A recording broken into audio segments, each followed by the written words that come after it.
Welcome to your next lesson on crime and punishment. Today's lesson is the aims of punishment. Now today, do excuse me, I've got I'm a bit bummed up. I've got a bad cold.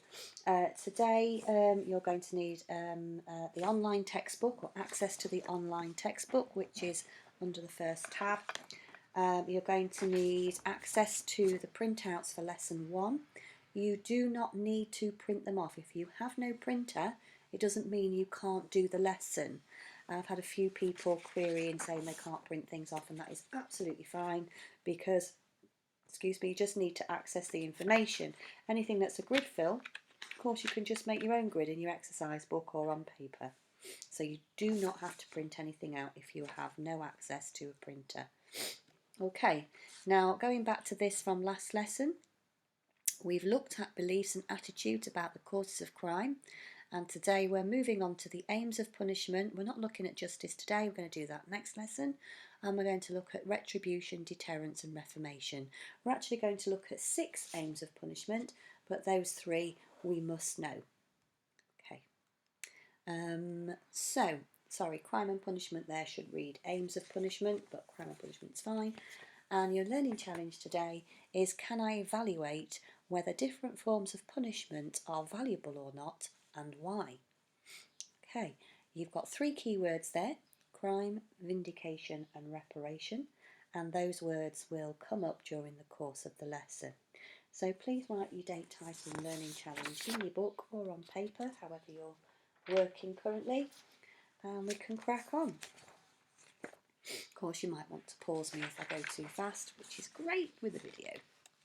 Okay, so first of all, what I want you to do is list all the kinds of punishment that could be given to a criminal. Okay, you don't have to do this in your book necessarily, you can if you wish. See how many you can come up with. You might want to put me on pause. Well, I've got 5. I've got ASBOs, electronic tagging, fines, jail and the death penalty. Now, what I'd like to do with yours, you can add mine in, is rank them from the most to the least severe. So I think the death penalty is the most severe, and possibly a fine being the least severe, with the others in between. Now, the next one's a little bit more tricky, because if I asked you to rank them from most to least effective, your rank order might be slightly different, because it depends on your personal viewpoint on what punishment should be about. So for example, I might think that jail time is most effective because it gives a person time to think about what they've done. Other people might think the death penalty is most effective because if they're dead they can't commit any more crimes. Whereas personally I think the death penalty is the least effective because nothing can come from that. When you're dead, you're dead. You can't change, you can't improve. That's it, game over. So it depends on your viewpoint about the aims of punishment. So if you think back to the case study of the criminal you looked at last time, consider what sentence was given to your criminal. Now, if you remember my one, it was a man who spat at a police officer and peed in the back of a police van, and he was given £250 fine, and I think it was 28 days in jail. So there were 2 punishments there, and one was to help the victim feel a sense of justice, and the second one was the jail time was to protect society. Now have a little think about what yours was. Now, sorry, there's a bit of background noise. There appears to be some drilling going on just outside my apartment, so yeah, sorry about that. Don't know if you can hear it or not. Okay, so moving on and over to you. What I'm going to get you to do now is fill out your grid on the aims of punishment. So it's the one that has aim of punishment definition, example of when it may be used, and the positives and negatives. So in order to complete this sheet, you need page 89 in the textbook, and you need the info sheet on frog. Okay, and for each of the aims, so there are 6 of them, I would like you to fill out all of the boxes. Now if you are 6 to 9, level 6 to 9, I'd like you to try and come up with a positive and a negative for the type of punishment. If you are 3 to 5, 1 will be fine, but of course you can always do more. Now if you are level 3 and 4, you can just do retribution, deterrence and reformation. Okay, no, let me get those right. Protection, retribution, I can't remember which ones it is. Deterrent, no, do 4. Protection, retribution, deterrence and reformation. Okay, so do those 4 and you can miss out reparation and vindication, but that's only for level 3 and level 4 target students. Alright, so you crack on with that and come back when you're done.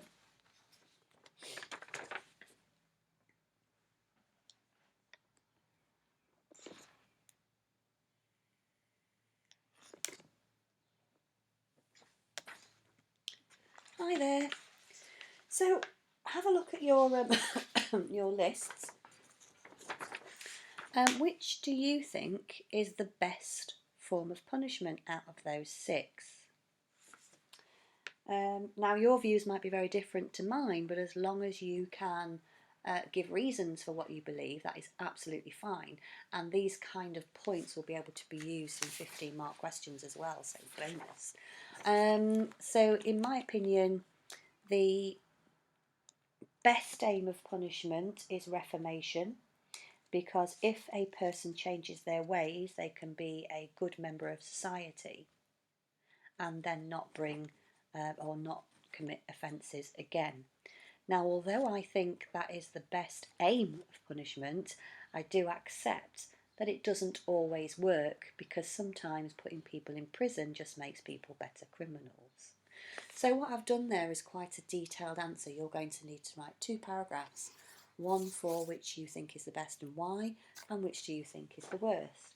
In my personal opinion, the death penalty is the worst kind of punishment, because nothing good can come from it for the victim. Okay, now you might think, well, yeah, they shouldn't have committed a crime in the first place.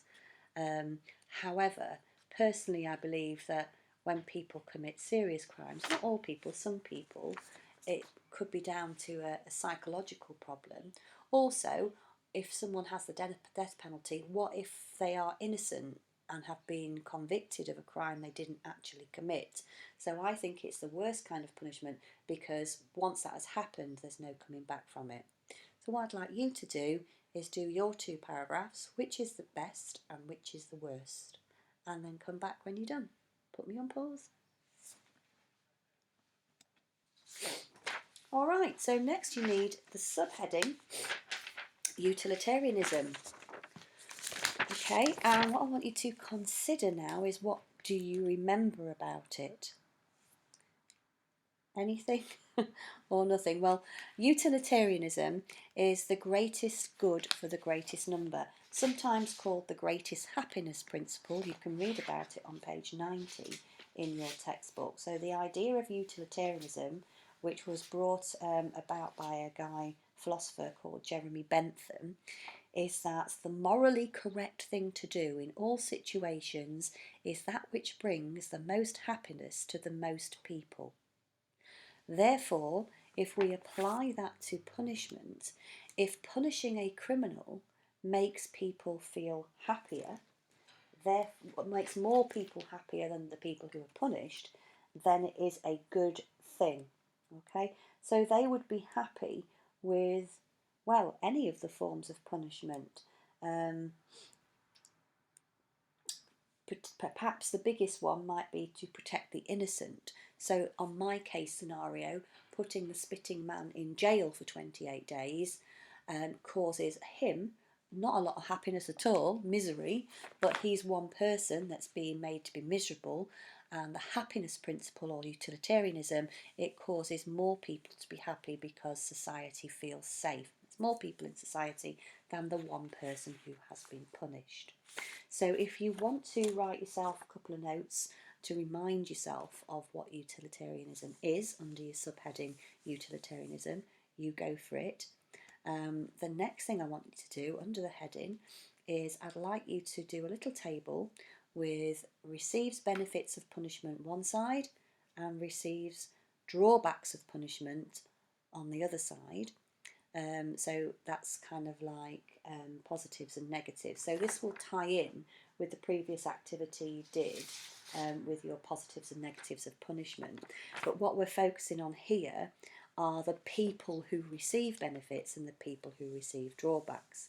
So for example, the three groups of people you're going to put either side are society, victims, criminals. Okay, society will go into the benefits and the drawbacks, and criminals will go into the benefits and drawbacks. So I'll give you an example. So receiving the benefit of of punishment. First of all, in the benefits side, you're going to have society. So how will they benefit you in the way of utilitarianism? Is there will be less criminals on the streets, and it will put other people off from committing crime. Okay, so have a little go, see what you can do. It's quite hard, but don't worry, I'm going to go through the answers shortly. So put me on pause, have a little go, see what you think.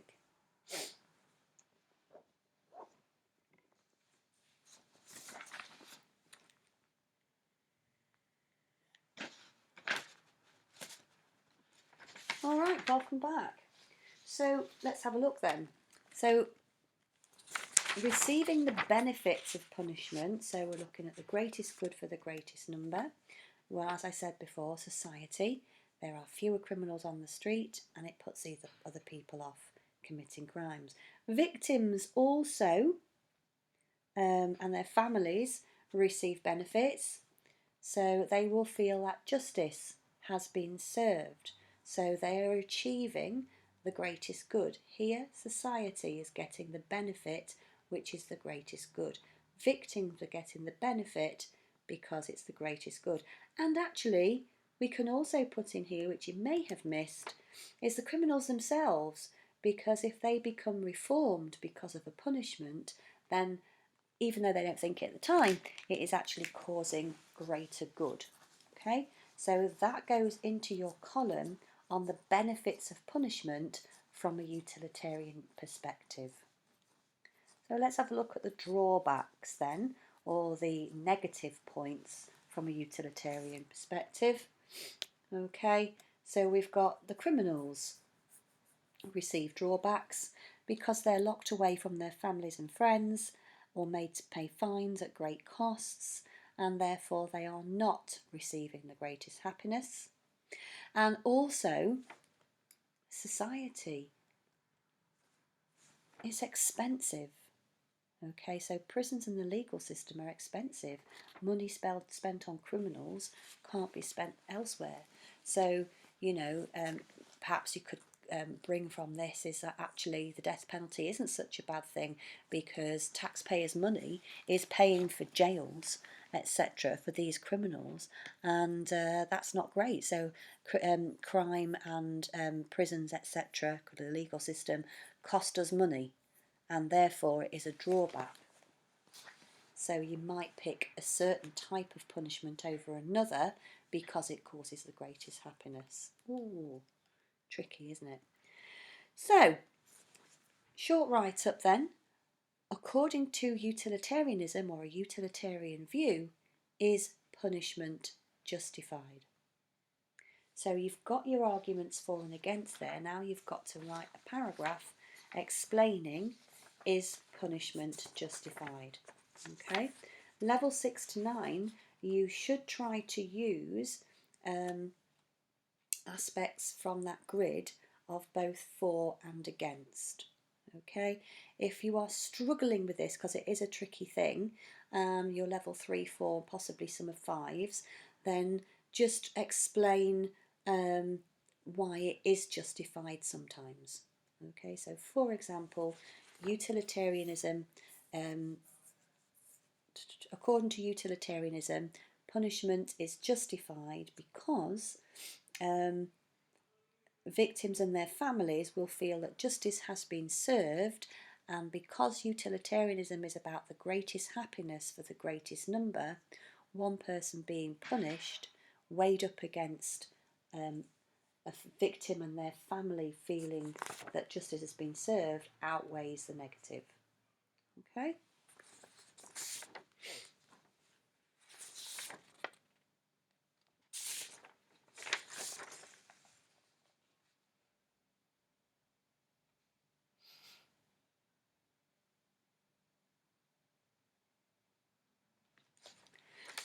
Hi there, and one more thing to do. It's only a shorty today, but I'm making you do a lot of work, aren't I, rather than listen to me.